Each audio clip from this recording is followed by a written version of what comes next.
We're all born with two needs in there. One is attachment. We also have a need for authenticity. Jason Lange is a men's embodiment coach, group facilitator, and evolutionary guide. He helps men drop in and wake up to deeper clarity in their life's purpose and relationships. He believes every man should be in a men's group for the growth and support opportunities they provide.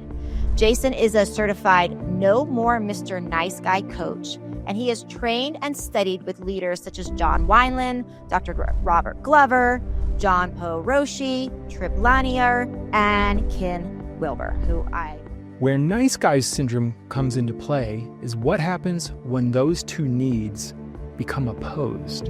I'm constantly putting other people's well-being and needs above my own. I'm often drowning in shame, resentment, frustration. So it seems like it's the masculine version of that. Nice guys are very rarely direct.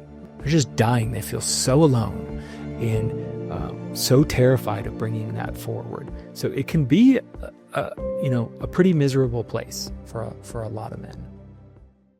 Just wanted to take a quick minute to tell you how you can get almost $250 worth of free bonuses that will teach you how to improve your desire, how to have more libido, how to get the right tests done to figure out the root causes of low libido from a physical perspective. This is for men and women. And you do this by pre-ordering a copy of my book. My book is coming out in late fall. Projected date is November 1st. And in my book, we're going to talk about all sorts of physical root causes for low libido, how to help pelvic pain, how to help erectile dysfunction, how to help vaginal dryness, how to do this together in your partnerships, and so much more. And when you pre-order a copy, I am giving you almost $250 worth of bonuses right away for your support. So to get that, you simply go to wanttowantit.com or look in the show notes for that direct link. So wanttowantit.com, the name of my book. Now back to our show. Hey, everybody. Welcome to another episode of The Lounge. I am just thrilled to introduce you to Jason today. We're going to talk about a really important thing. We're going to talk about the masculine today. And we're going to talk about the nice guy syndrome, as well as some of the things that we see happen sometimes to the masculine and to men in general around sexual shame, around non-embodied emotions, around really how to cultivate for men, how to cultivate yourselves better as a man to be able to show up more fully in your own lives as well as more fully with your relationship. So to help us with this, we have Jason. So welcome to the show today, Jason. It's so great to have you. Yeah, so excited to be here. Thank you for having me. Yeah, it's a pleasure. So I want to know to start off, because I think, so many people, when we say nice guy syndrome, I have my thoughts around that. I'm sure everybody has their initial thoughts around what this essentially means. But before we open up to this conversation, let's just make sure we're all on the same page here. So how do you define nice guy syndrome? Yeah, so this is a term that my friend and mentor, Dr. Robert Glover, popularized in his book, No More Mr. Nice Guy. And the simplest way I often describe it is, when we're born, we have two primary needs. We're really unique as humans in that because of how big our brain is, we're actually born literally a whole trimester early compared to most animals. So we particularly come out extremely vulnerable, right? We cannot take care of ourselves early on, but we're all born with two needs in there. One is attachment. Right? I cannot survive without my primary caregivers, staying connected to them as a young infant and then even on into a young child often. But we also have a need for authenticity. Hey, here's what I need. Here's the truth of my body, my feeling right now. I need to express what I need and get what I need. Where nice guy syndrome comes into play is what happens when those two needs become opposed. So in order to keep the relationship with my primary caregivers alive, I start to cut off my authenticity. Because if I was to express myself truly or ask for something, it might threaten that relationship. Or perhaps my parent doesn't have the capacity to even give me that. So it's when we shut down our authenticity, often from a young age, and where often what I've seen is the direction of attunement is reversed from child to parent rather than parent to child. So as a young boy, I'm reading mom or dad's signals for, where are they at right now? Who do I need to be? How do I need to behave right now to keep them well regulated? And it starts young, but then it stays with us as we grow. So there's an attachment wounding part of that. And then the other thing I would just say is culturally then, we're in this unique generation as men where we have basically all of human history to point to examples of what happens when men are exclusively identified with their authenticity. This is what I need. This is what I want, which often means they're connected to their bodies, but not often connected to their hearts. Such men can often cause a lot of damage to women, to children, to environment. And a lot of guys I work with that are so-called nice guys grew up around a very volatile or angry or man who did not know how to handle his sexual energy and just was completely cheating and, whatever that might be. And then it's gotten even stronger since Me Too, highlighting a lot of that pathology. There are a lot of men who either experienced that type of man firsthand or saw him in the culture and say, I don't want to be that. I don't want to be that guy. And so what they do is they swing to the total other side of the pendulum of, I never want to make anyone feel unsafe. I don't want to just go after a woman because I'm sexually attracted to her. I always want other people to feel safe. So it's often those two kind of facets. Some men are just one or the other. Oftentimes they're both. Create this paradigm where as a grown man, we've all heard the platitude, happy wife, happy life. It's I'm constantly putting other people's well-being and needs above my own.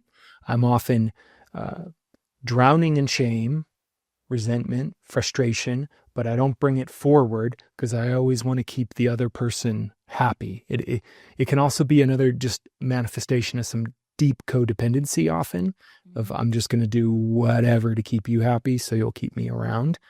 And what that ends up doing is paradoxically creating some fairly not nice guys who are always trying to put other people first, but then often hold just like a ton of resentment, get angry, get mopey, can be manipulative, which is a big eye-opener for a lot of nice guys. This realization, I have all these expectations I'm putting on my wife or my coworkers for them to do things for me, but I'm not actually asking for them. I'm just silently doing all this stuff for them and co-opting them into an agreement they never made. And then when I don't get my half back, I get to be mad or withdrawn or whatever that might be. And so it shows up in some powerful ways, but two I think we'll probably talk about a lot here are often disconnected from sexuality, desire, and power and boundaries and the capacity to just state, hey, here's what I want and here's what I'm not okay with. Yeah, it's a really helpful kind of overview, and I hate the happy wife, happy life thing. My boyfriend and I have talked for hours about the problem that actually brings to both partners in a relationship. And it sounds in some way like the definition of nice guy. If we were going to boil that down, we could say, and tell me if this is accurate with your work, but it sounds to me like we could almost use the psychological term, the externalized locus of control, where like, okay, meaning that with an externalized locus of control, that means, hey, the world around me more dictates how I feel, how I operate, how I show up in the world, versus an internalized locus of control, which is much more healthy, means that those kind of things are generated from internal. So is that accurate? Could we say that most nice guys have this tendency to be like, oh, the world around me is like predicting my world instead of me and my showing up? And the power inside of me is actually dictating, how I integrate with the world around me. Is that accurate? 100%. Yeah. Whether it's my partner's nervous system, I attune to that. Or just this, nice guys often have this kind of chameleon-like thing. They become whatever they need to be Yeah. for the moment to kind of keep the peace, so to speak. And they think that's being nice, but it's often actually creates a lot of distrust. You start to feel and resentment and intolerance often in partners when they feel like what is going on here? But that's a perfect way to explain it. Okay, beautiful. And then I want to talk a little bit about, and you mentioned this a little bit around kind of high level ways that somebody could recognize this. So I think there's, there can be, there's like the nice guy syndrome, and then there's like a nice quality as a person, right? And they're not the same thing. Like somebody can be very in their masculine and, assert their boundaries and all these things and still be a kind-hearted human being. Right. So I want to make sure we're differentiating between these sorts of things for people. And you mentioned like power as one reason and kind of like this lack of internalized power. For anybody that's listening and like thinking around like, wow, am I responding that way? Am I, do I have this nice guy syndrome thing? Like, what are other like characteristics or questions that men could be asking themselves to learn, like if this is something they're doing? Yeah. So Dr. Glover coined this term that I kind of spoke about, which is a huge one that is usually like matrix moment for a lot of guys is, Yeah. do I run a lot of covert contracts in my life? So do I have secret agreements in my mind? And, the a crude version of this that is one of the most basic ones is, I bought you dinner. You're supposed to give me sex back. Right? Mm-hmm. The dating world that a lot of men run, that's kind of silently running there. But in bigger ways, yeah, I'm doing all these things for you, giving you compliments, doing favors because I expect something back, but I've never been vulnerable to ask you for it. So I'm running all these covert contracts that if I'm really honest with myself, I'm expecting something from you back you never agreed to. And that's a big one. Conflict avoidance is huge for nice guys. Just being unwilling to bring up conflict in relationships in particular, and oftentimes being unwilling to directly and safely address anger. And instead it gets like shoved down and comes out as kind of a frustrated resentment. Constant issues of self-worth are often deep signs of nice guy syndrome. That, I have to be liked in order to be a good person. If people don't like me, then, that's a problem, right? So I need people to like me is a big one. And, what I've often seen is, just feeling cut off from our sexual power and desire as men and kind of dissociating from it and thinking it's bad is often almost all nice guys have some version of that they're a little adverse to the part of them that is just attracted to women and likes naked bodies and wants to have sex with them, like a very human thing that all this shame and layering gets put over. But oftentimes it's this feeling of everyone else is winning. Why am I not? I'm trying so hard. I'm such a nice guy, right? Or nice guys are often the guys that often kind of end up in that space dating of women are like, yeah, you're really nice. And I'm just not feeling the chemistry. Because the truth is nice guys aren't very connected to themselves and they're not very trustable because they're running all these covert contracts a lot of time and people pick up on that. But then the nice guy's like, well, I'm being nice. Like, what's going on here? So those are some big things. Nice guys also, I have found, do tend to have, even more than most men, heavy ruminating minds. Just constantly getting in the thought loops of what did that mean when they said that? Like what they just overthink things so profoundly most of the time. Mm-hmm. Yeah. In many ways, it reminds me of what I see as like the female helper syndrome. It's like the masculine version of that, right? Where like the female helper syndrome is that person that's like constantly like over helping and over like that over nurturing so much that it's at expense of herself. And then there's kind of like you're saying, there's that subtle thing that goes in her head around, oh, well, I did this and this and this. So there's that internal like, well, I should be getting this back. And like, that should mean I get that back rub, or that should mean I get this vacation, and look what I did for you, and all of those kind of subtle contracts. And she wears herself out because she's doing this without an actual conversation, without, it's all like this subconscious type of thing. If you haven't taken a minute yet to go to wanttowantit.com to get your bonuses, almost $250 worth of free bonuses for pre-ordering my book, I recommend you do that now. We're going to go through so many reasons and so many solutions to fixing low libido for both men and women. It is action-packed with solutions from supplements to diet to lifestyle to lab tests you should talk to your doctor about to physical routines you can change.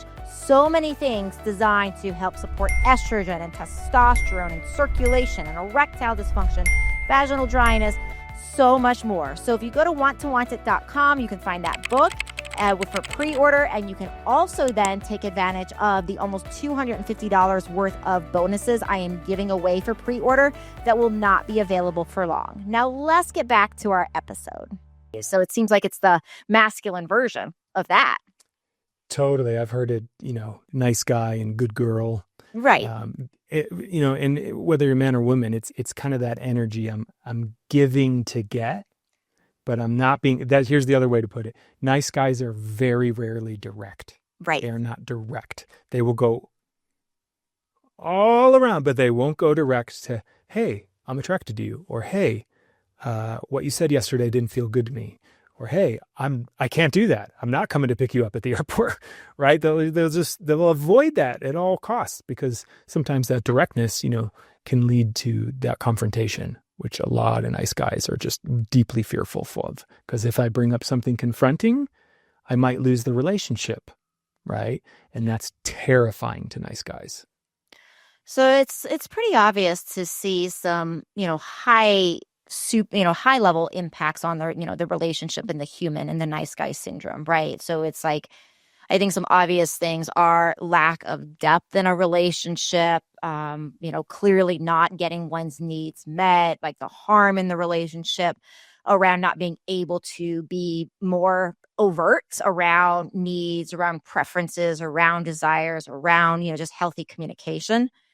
But what do you find are like other, say, less obvious things that happen, personally and interrelationally with the nice guy syndrome? What are the impacts?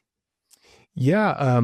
Just emotionally, often I've kind of alluded to this, a lot of resentment and frustration. Yeah. Like there's like a wound up energy, like I'm a nice guy, but you can kind of tell I'm wound up. Like there's like a edge to nice guys because they hold a lot of resentment, a lot of frustration that why am I not getting what I want? Right? It's kind of the feeling there. And there can be a kind of a subversive victim energy to that, which a lot of nice guys sometimes carry. Often, very inauthentic relationships, right? Because they're not actually being honest. So they kind of fall into things that aren't really aligned with who they are. And then, when I was dealing with this, then there's kind of this 1 foot in, 1 foot out energy around all kinds of stuff, because like, I don't know, do I really want to be here? Well, I don't want to upset them. So I'm neither happy. The people I'm with are neither happy. Like pretty terrible. Exhaustion from just no capacity to set boundaries in the family, with kids, with spouses, and absolutely in the workplace. Right? Often working a lot, but not feeling fairly compensated for it, because I just always say yes as a nice guy. And I don't even know how to connect to my own inner worth enough to ask for the raise. Yeah. Or say, hey, I want to be fairly compensated for this. So there's like often a financial struggle to it. That's pretty big.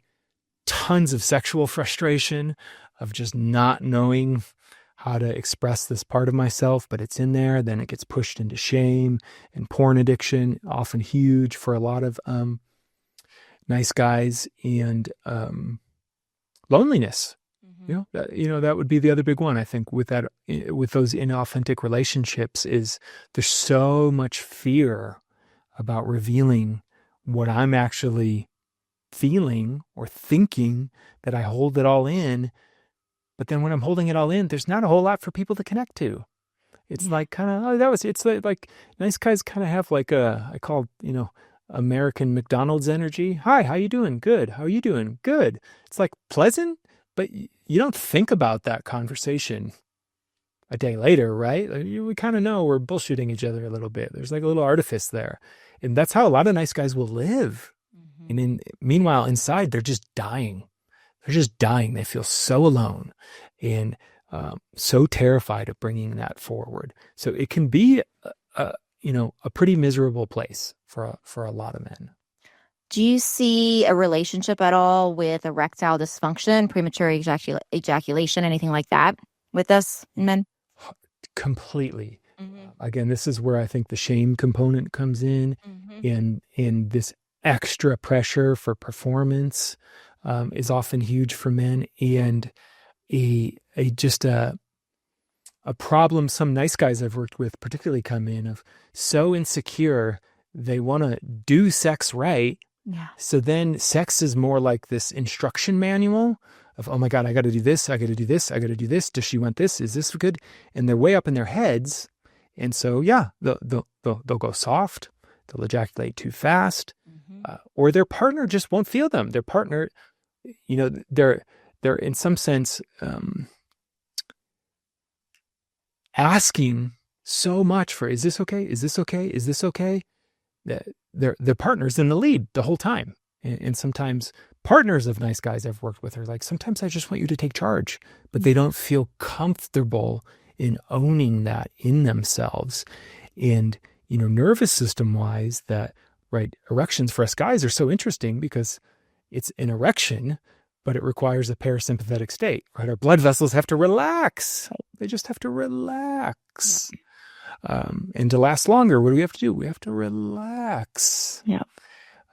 But when we're stuck up in our head and highly ruminating and thinking about doing it right, worried about performance. Oh my God, if I ejaculate too soon, what's she got to think? Am I not a man? Or some guys, I can't ejaculate at all. Is she going to think something's wrong with me? Or oh my God, I'm soft now. Like, this terror goes through men, which takes them up into this anxious place and makes it harder to keep the erections they want. So I see a lot of these guys really, really struggling with that.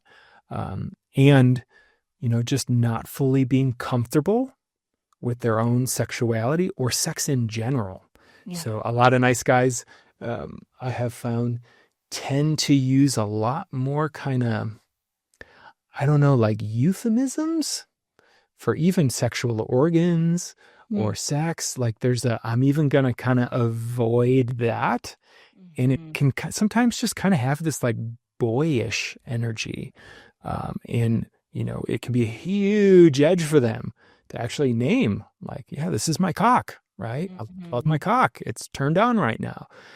Because there's just so much locked away there. So there's often a lot of sexual shame I find powering a lot of that. It's like the sexual shame combined with the ruminating mind is almost like a lose-lose situation for an erection. Yeah. I can really see the self-fulfilling prophecy in that from a standpoint of, just females. Like, a huge thing that I find in females I work with that allows for such great connection, especially sexually, is the ability to feel safe.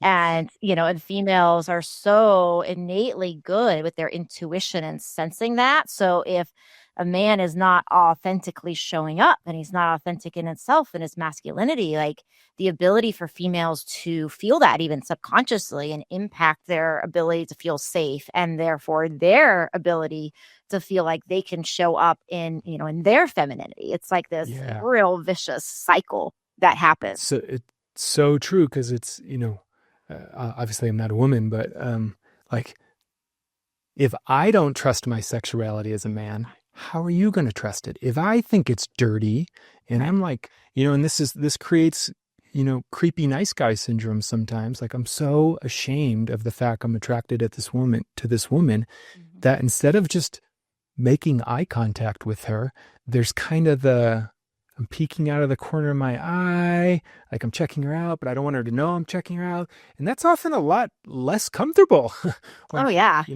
I've heard from a lot of women. It's just like, I don't, like, do you want something from me? I'm not sure what's going on, versus, it's a creepy vibe. So Yeah, it's a creepy vibe because I'm not comfortable with the fact that I'm attracted to this woman, right? So how's she going to be comfortable with that? And so that happens. You're right. Like if I'm not relaxed, often my feminine partner won't be relaxed. And then that same thing, this is the thing that blows a lot of guys away. And I'm so glad you named it, is a lot of nice guys are fully aware, have read the books and are like, oh yeah, women need to feel safe in order to open up to their sexuality, but they totally miss that they have to have the same thing. Men need to feel safe so we can relax, so our blood vessels can dilate and we can have that erection. And where a lot of guys, then this is like again, where it starts to eat its own tail for men, so much in sexual shame, their main sexual relationship has been with porn. Men in the porn station, in pornography, they're hard on demand for as long as they want. And it creates this false story for men of what they're supposed to be able to do that they're comparing themselves to. Then that just makes it even worse, which makes them feel more shame, which drives them more to the porn. And it just starts this endlessly bad loop to the bottom of actually, no, that's not natural. Even, a fully vital man, sometimes he's going to lose his erection and it'll come back and it's okay. Or sometimes you don't feel safe. Another thing I see hurting a lot of nice guys that causes the shame is this, again, I think it kind of comes from porn and it comes from kind of macho man culture, is I'm supposed to take sex whenever it's available for me. Right. If sex is available to me, guys just always go for it. We're horn dogs. So I got to go for it. And so a lot of nice guys I work with end up getting into sexual situations they don't actually want to be in. They completely ignore the signs in their body. And then they wonder why they have performance issues, versus that, no, it's okay. Just because sex is available to you from a woman doesn't mean you have to want it. Doesn't make you less of a man. And that is like a massive reboot to a lot of guys. And they're like, wait, I don't have to always be thinking about that. And it's like, no, you could take that pressure off. And they're like, oh, okay, great. Such a relief to so many guys. Yeah, it's so well said. And just breaking down the stories that I think so many people have in their head around just what we've been told, right? Like you said, like what we've been told and taught in porn, what we've been taught in society around what sex should be like, or the turn on should be like for the masculine, so much more. And I want to invite everybody to part 2 of this conversation, which you'll find in the show notes below, how to access. And in part 2, we're going to talk about how to repair from this. We're going to talk about what to do. We're going to talk about how to actually engage more with your emotional health and the healthy expression of emotions in the masculine. And before we do that, I want to make sure that you know that Jason has discovery calls that he can do for people, and they're totally free, that people that are interested in working with him. So can you tell us a little bit about those? And we'll include that link for everybody on how to get a free discovery call with Jason in the show notes. Yeah, what happens is you can book a call with me. We'll dive in for about an hour and just kind of get to know you. Honestly, what's going on? What's your truth? Where do you feel stuck? Particularly, a lot of guys I work with, it is around sex, dating, and relationships or marriage. And we're going to find out what's not working, and we're going to get you clear about, okay, what would those next steps be? They might be with me. They might not be with me, but you're going to have a roadmap, right? Of, okay, here's where I can start. Here's where I can move. And if nothing else, I'm just going to hear your story. I've heard hundreds. And just the feeling of knowing men aren't alone, like, oh, I'm not the first one that's had this problem, and I can talk about it. Sometimes that alone changes a guy's life. So, take the risk and reach out if this is a place you feel really stuck. Thank you. And thank you for that amazing offering for everybody. I hope everybody takes advantage of that. I think there's so much to be said about normalizing the conversation and just like making it less taboo. And the first amazing step is having a conversation and getting help and support. So I hope you all will take advantage of that with Jason. Please do sign up for part 2 in the show notes below as well. And we'll see you all on another episode of The Lounge. Ciao for now. Thank you for listening to the Libido Lounge. Please don't keep me a secret. Please share this with your friends. You can find me on YouTube, on Instagram, as well as how to work with me at mylibidodoc.com.